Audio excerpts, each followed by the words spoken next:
suis en train de faire un petit topo avec tout ce qui s'est passé hier et aujourd'hui dans ma découverte.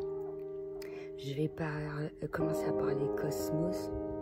Un petit retour sur la vidéo Science sans conscience n'est que ruine de l'âme. Et il y a d'autres éléments qui se sont apportés, mine de rien.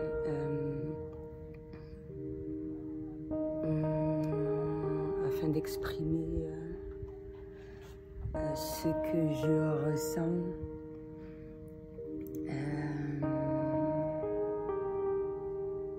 Comment les choses peuvent être traduites du naturel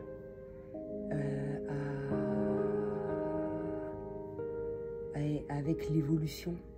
Et la meilleure manière dont on peut le traduire, c'est par rapport au fait qu'avoir des croyances d'aliens. Après, ça peut être traduit de différentes manières selon les croyances de tout un chacun. Moi, je crois en la réincarnation. Je suis une vieille âme.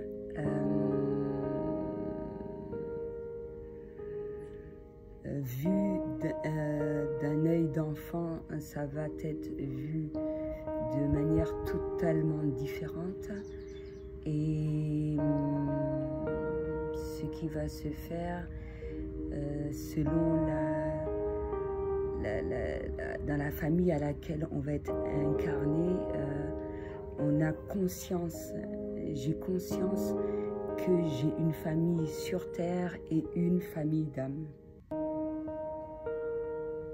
Ce sont mes croyances. C'est pour ça que je dis que je suis une vieille âme. Et je me rappelle avant de partir de la Martinique pour aller en France, j'avais déjà quand même des conversations d'un certain nombre de choses, comme la glande pinéale. Je me suis arrêtée dessus, j'ai fait des recherches sur Internet et mon but a été de savoir comment il fallait faire pour qu'elle ne soit pas encrassée en fait. Et puis ça s'est fait de prime abord, de manière naturelle par rapport au fait que mon corps n'acceptait plus un certain nombre d'aliments. Et plus on va être en conscience et face à un éveil, plus ce sera important pour nous d'ingérer et de faire des choses en conscience. Et quand on va voir les répercussions que ça va avoir, eh bien, on va plus aller en ce sens. Et c'est par rapport à cela qu'on a accès à des codes de lumière, des signes de l'univers.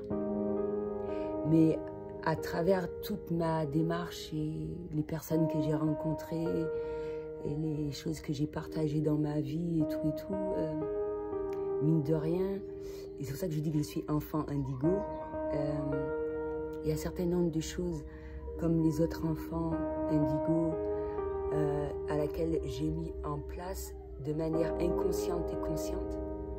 Parce que pour certaines personnes, ils savent qu'il y a un but divin tout autre que celui de venir sur Terre, de payer des factures et tout ce qui s'ensuit, même s'il le faut pour subvenir à ses besoins. Mais à travers toute cette démarche, il y a une mission qui a été faite. Et quand à travers nos choix de vie, on peut effectuer cette mission-là. C'est absolument divin. Et c'est pour ça qu'il faut aimer quelque chose qu'on aime. Qu'est-ce que je raconte? Il faut effectuer des choses qu'on aime pour vivre les choses dans la joie, la gaieté, vivre les choses pleinement, avec intensité. Parce que c'est ce qui est important pour moi.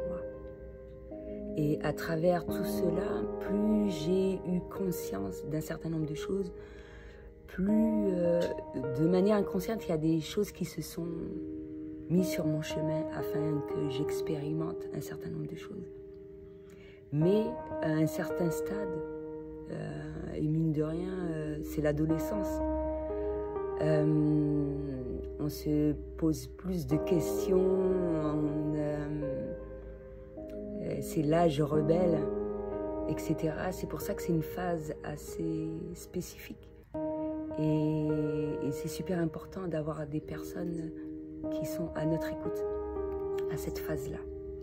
Encore plus lorsque, de par son hypersensibilité,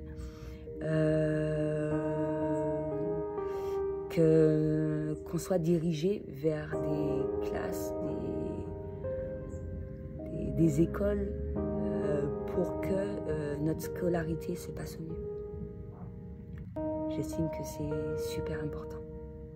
Et à travers tout cela, aussi, hormis la spiritualité, puisque moi je suis plus pour la conscience, parce que ça part de tout en fait. Quand il y a conscience, ça... après, bon, et là je vais parler du film L'homme qui défiait l'infini, mine de rien. C'est faire des trucs spontanés, faire de façon à méditer pour revenir en soi, pour se sentir au mieux. Et ça peut être fait de différentes façons. Je l'ai fait de manière inconsciente quand j'étais plus jeune, et à travers des formations, à travers mes voyages, à travers des rencontres, j'ai découvert qu'il y avait plusieurs manières de méditer. Donc lorsqu'on a conscience de cela, l'alimentation, c'est comme dans une vidéo, j'ai parlé de ça, le fait de manger un certain nombre d'aliments dans le gingembre, je trouve que ça retire les toxines. Peut-être que c'est fort.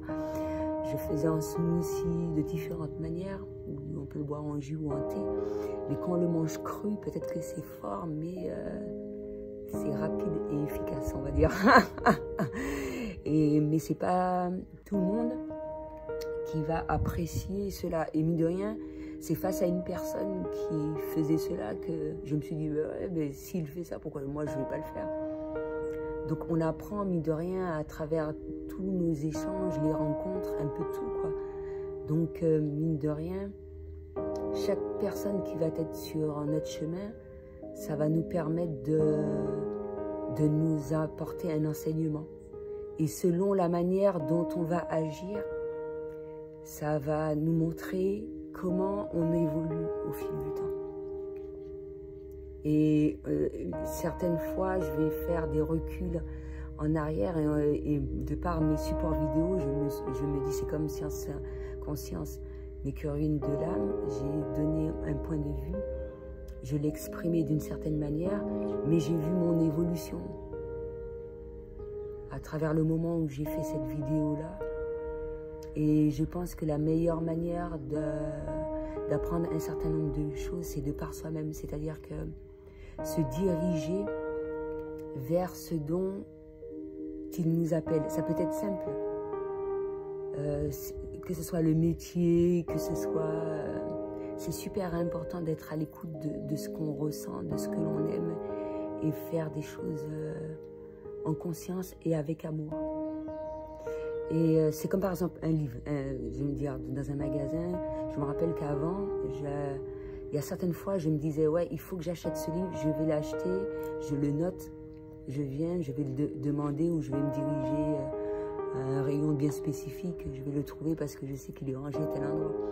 Mais il y a certaines fois, il y a une idée qui me dit d'y aller et... par rapport au titre du livre, ça va m'appeler. Et comme par hasard, c'est ce dont j'avais besoin. Et ça peut être fait de multiples manières. Et j'estime pour apprendre à faire cela, c'est super important d'être, avoir fait un travail relatif avec la nature. Et ça me fait penser à un certain nombre de personnes, des scientifiques, des personnes qui ont eu un business géant et qui ont apporté ces conseils et dont de ne pas être en contact avec la technologie jusqu'à un certain âge, etc. Et il y en a qui ne vont pas voir l'utilité de prime abord, où il y en a que ça va faire tilt tout de suite. Et mine de rien, heureusement que ces personnes-là ont osé pour un certain nombre de choses, etc., etc. Parce que il y a nature, c'est clair que l'univers, Dieu a fait que les choses soient merveilleuses, mais je ne pense pas qu'il est contre l'évolution. Je ne pense pas.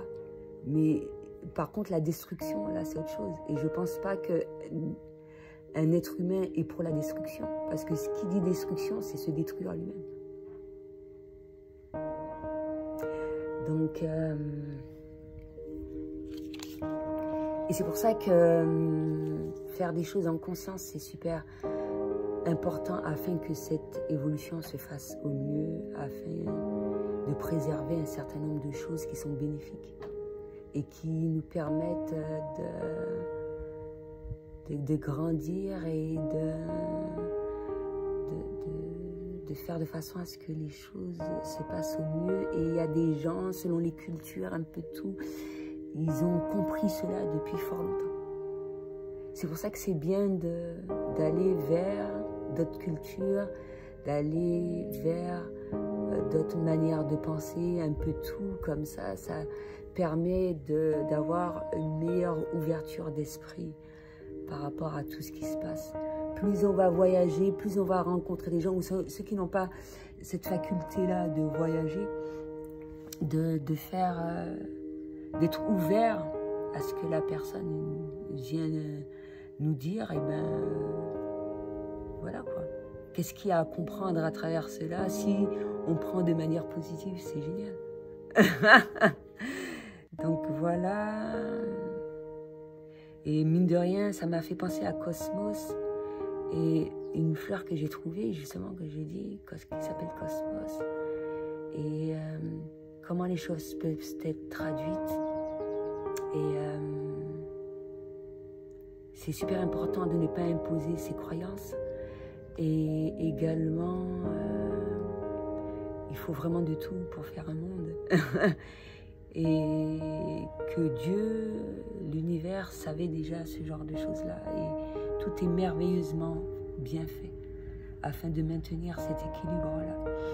Et chacun a son rôle, un rôle bien spécifique. Mais je pense que quand même,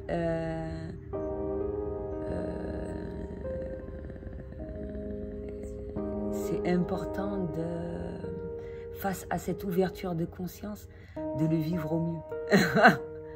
De le vivre au mieux parce que qui dit ouverture de conscience, il y a différents niveaux de conscience et selon l'évolution de tout un chacun, il y a certaines personnes qui vont agir de manière totalement différente. Et on ne peut pas forcer les gens à ouvrir les yeux de la même manière que pour un cocon, un moment bien spécifique. La chenille devient un papillon. Si on force la chenille à sortir, ou le papillon à sortir, ses ailes seront fragiles. Donc, il faut, moi, j'estime tenir compte de tous ces éléments-là et qu'on a conscience de tout ça, eh bien, on respecte. On respecte tout cela et puis voilà. Et se dire également que tout le monde n'a pas la même vision que soi.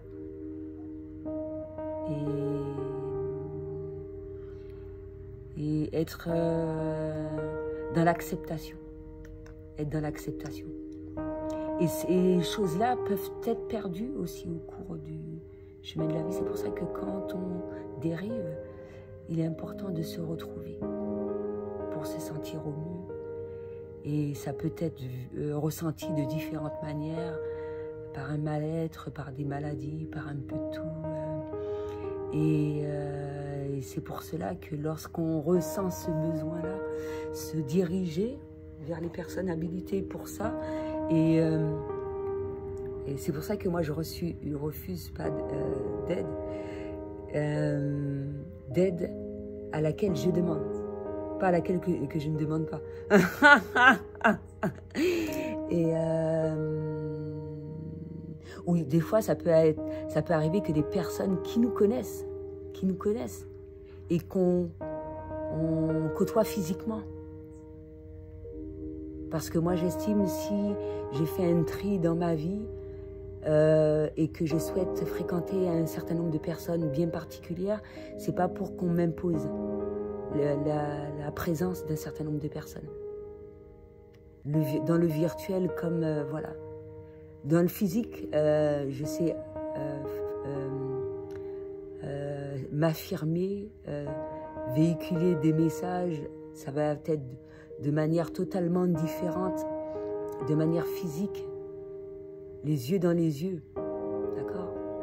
Ne pas confondre avec le fait de m'exprimer, de danser, de faire de façon à évacuer ses émotions, parce que moi j'estime que je suis seule chez moi, je paye un loyer, je suis libre de faire ce que j'ai envie, donc voilà.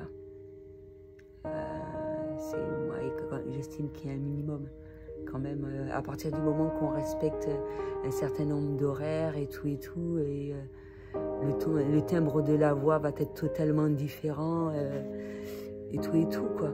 Après, si je sursaute et puis,